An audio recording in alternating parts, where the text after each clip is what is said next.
Hi guys, and welcome back to another ITH video where today we're going to look at the brand new Volkswagen Golf GTE.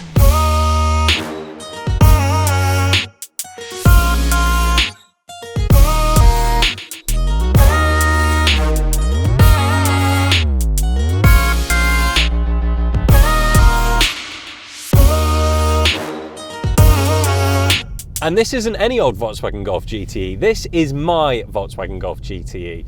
Now, before we talk about how this thing drives, let's talk about its looks. I think it looks fantastic. It only comes in a 5-door hatchback shape.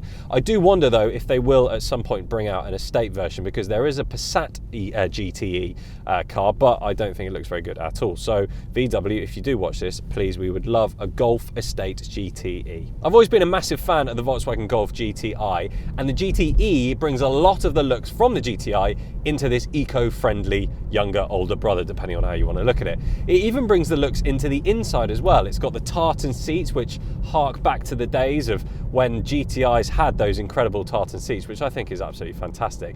Just on this version, every accent that's on the GTI, which is red, the GTE gets the same but in blue. Now, how does this thing drive? Well, funnily enough, it drives like a Golf, which is just good. And not like a Honda Civic with a stupid tin can exhaust like that just went past. It's a great car. It's so comfortable and relaxing to drive, but it has got a bit of a Jekyll and Hyde feel about it, which will come onto the power in a second. For me, buying this car was about two things. One, it was a very sensible business purchase. I run my own business. And for me, the benefit in kind on this car was absolutely fantastic. So it's a really good cost tax saving.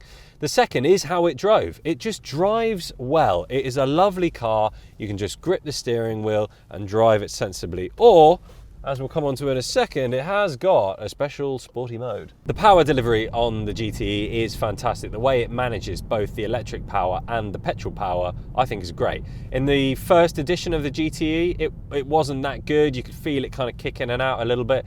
Technically, this is the same, but I think they've done something with the electronics in the computer with the way it manages the power, because it feels a lot smoother.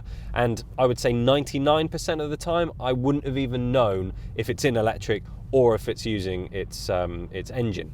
The weight in the steering is great, especially when you put it into GTE mode. It stiffens it up a little bit and it really does make it feel a little bit more sporty. It's got the 6-speed DSG gearbox, which is fantastic. It just does the right thing at the right time. And if you've actually got one of the later models like this with the satellite navigation option, it's very, very clever, because what this car will do is it will know and it will learn you going round corners, and it will gather information which it will send back to Volkswagen, and then Volkswagen will basically let all the other GTEs know when it's about to go around a tight corner, and it'll automatically drop it into a lower gear for you. It's very, very big brother, but I think it's just going to make the driving experience of all these hybrid cars and cars going forward a lot nicer. The car will basically know what's happening in the road before you will.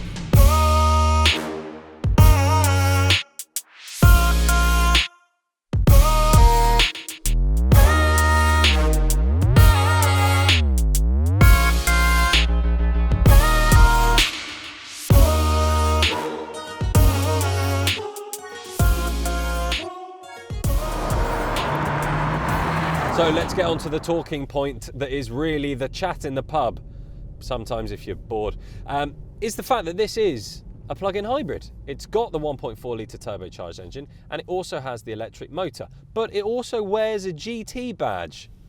Should it? I think it should, even though it weighs quite a lot. I think it's about 1,600 kilograms, so it's no lightweight Volkswagen Golf Mark I GTI. Now, the power delivery from the electric motor alone is instant. It's the same as driving a Tesla or any electric car.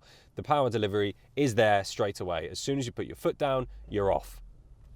Just like that. And then it kicks a bit of the engine in just to give you that bit more power. And you accelerate quickly, 50, 60. It's a fast car. So Volkswagen claim that this car will do 580 miles for a full tank of fuel and a full battery. That's quite far. I mean, that's London to Inverness far. They also say it will do 30 miles just on the electric alone. Now, if you've got a full electric charge, it does read 30 miles on the clock, but realistically, I don't think you're going to get any more than 25, but 25 miles will get you quite far. Now, the car's got a few different driving modes, 2 of which have their own button just down here by the gear stick. One of them is E mode, which, as you can probably guess, puts the car in fully electric mode. This will do up to 80 miles an hour just in electric, but you will burn through your mileage quite quickly, I would have thought. So if you push the E mode button a second time, you go into hybrid mode. Now, hybrid mode is basically what this car was designed for. It works out whether it should be in electric or it should kick in the petrol motor. It will also try and hold that charge for you as well. So if you're driving into a city centre, which is electric only, which there are a lot of now, and they're cropping up everywhere, then it will try and hold that charge for you so you can be in E mode only once you get there. And if you push the E mode button one more time, you also get battery charge.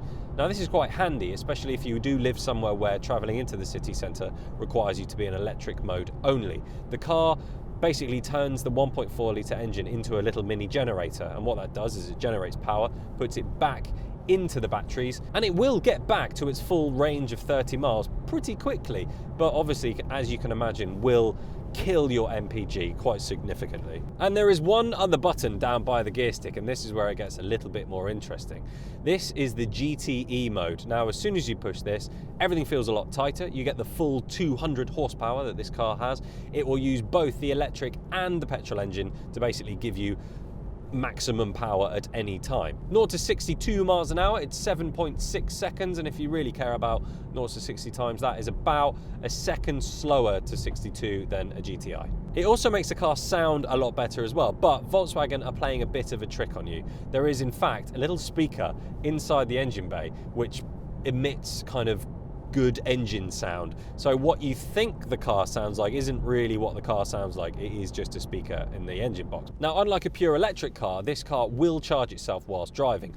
I personally don't have a charge point at my flat, nor do I have it at any of the work that I go to. So for me, this car basically spends its life with about 2 miles range of electric. But you can also push the gear stick back to put it into B mode, and what this does is every time you come off the throttle, it gives you a little bit more engine braking, but it's also harnessing power back into the battery, which is quite handy. Now, Volkswagen claim that this will do 156 miles to the gallon. To get anywhere near that, you're going to need a full charge on the battery, and you're probably going to have to manage whether the car uses E mode or hybrid mode, and you can switch that again, as I said, using the buttons down here. If you're very gentle with the throttle and you have got a full charge, you can do some pretty decent miles per gallon, but as I just said, I don't tend to charge this car that much, so it's usually only got a couple of miles on the clock in terms of battery. I'll usually be getting around 40 miles per gallon. Now, in terms of the warranty on the battery, which everyone's talking about at the moment, Volkswagen say that you have an 8-year warranty or 99,300 and something miles, whichever comes first. So you're probably never going to get to that. I don't think I'll own this car for 3 years, let alone 8. So how much is this car going to cost you? Well, there is a big problem with this. At the time of recording this, you can't buy this car. Volkswagen have stopped taking any orders for the GTE, mainly because it was so popular. They have so many orders that they haven't even fulfilled yet. So the order books are currently, as I speak, shut. But that doesn't stop you buying a used one. Now, used prices vary quite a lot, as you'd imagine. They start from around about £15,000 for a 2015 model with around about 60,000 miles on it.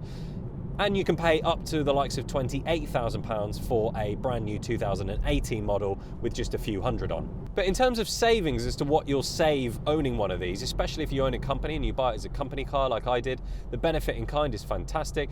Also, road tax, if you bought one, I think it was about the middle of 2017 and before, £0 for road tax. If you bought one March 2017 and later, it's £130 a year for the road tax. Also, especially in London, this car can start saving you a lot of money. Congestion charge is 0 currently, which is fantastic. And my parking permit for my road is hugely reduced. I really do hope you guys have enjoyed this video on my Volkswagen Golf GTE. Tim and I will, of course, be bringing you so much more content. Whether it's podcasts or car reviews, it's all coming to the In the Headlights YouTube channel very, very shortly. Please do give this video a thumbs up, hit the subscribe button, and we will be back with more content very soon.